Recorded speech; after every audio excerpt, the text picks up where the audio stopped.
金地院崇伝。どうする家康に学ぶ日本史。豊臣家を滅ぼした家康のブレーン。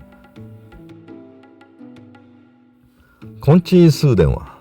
徳川家康のブレーンとして豊臣家を滅亡に追い込み、不動の幕藩体制の構築に寄与した国への宰相と呼ばれた僧侶である。金地院崇伝がどのように徳川幕府に仕え貢献したのかを詳しく見ていこう。金地院崇伝は1569年永禄12年室町幕府幕臣の一色秀勝の次男として京都に生まれた。一色氏は清和源氏の流れを組む名門で、崇伝の将来は足利将軍家の側近になることを約束されていた。ところが1573年元亀4年、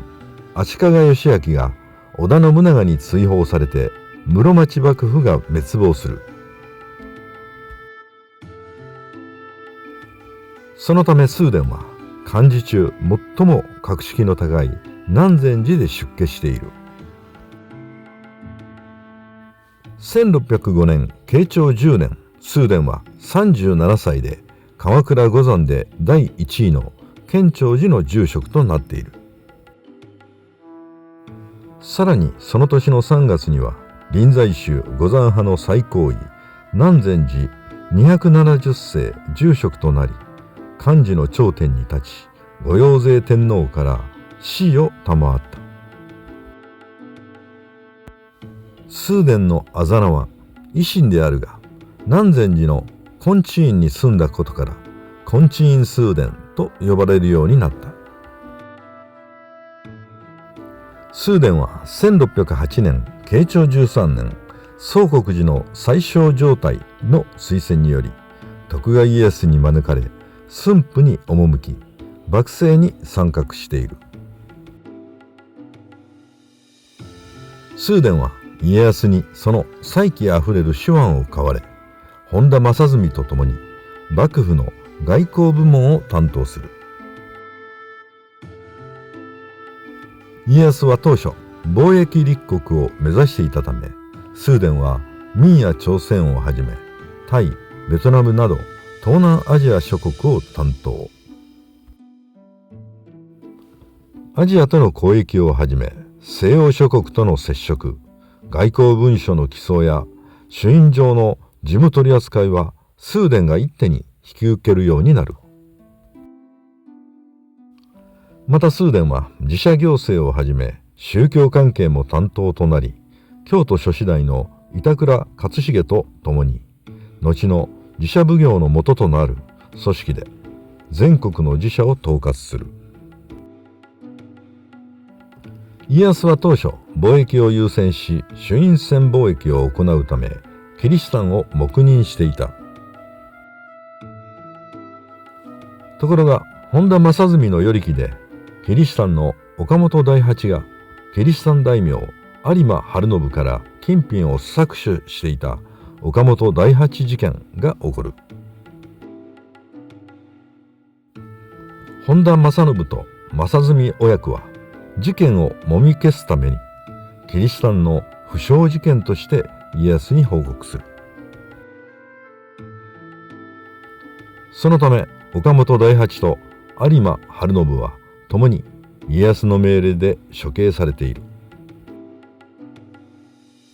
これをきっかけに家康は崇伝に1613年慶長18年12月キリスト教禁教の起草を命じた。崇伝は一晩で起草を行い、翌日には家康にバテレン追放の文を献じ、キリスト教は禁じられた。本田親子はさらに大久保長安事件に乗じて最大のライバルであった大久保忠世の嫡男忠親を改易に追い込んでいる。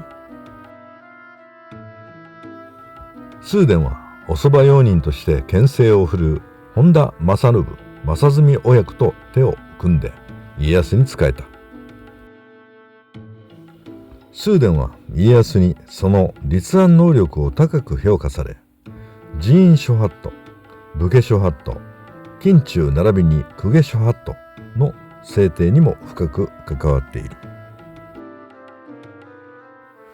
1614年慶長19年、崇伝は大阪の陣の発端にもなった宝光寺証明事件にも関与する。豊臣家が寄進した宝光寺梵鐘の銘文の国家安康、君臣崩落を崇伝は問題にする。崇伝は家康にこの銘文が徳川家を呪い、豊臣家の繁栄を願う謀略が隠されていると訴えた。この宝光寺証明事件をきっかけに2度の大阪の陣が起こり、豊臣家は滅亡する。そのため家康の陰で暗躍した金地院崇伝は国への宰相として皆から恐れられた。ところが家康が亡くなり、本田正信も死去すると、崇伝は権勢の衰えた本田正純とはたもとを分かつ。そして秀忠の側近土井利勝に接近した老快な崇伝は秀忠の重要なブレーンとしても重用されている。その後本田正純は宇都宮釣り天井事件で改易となっている。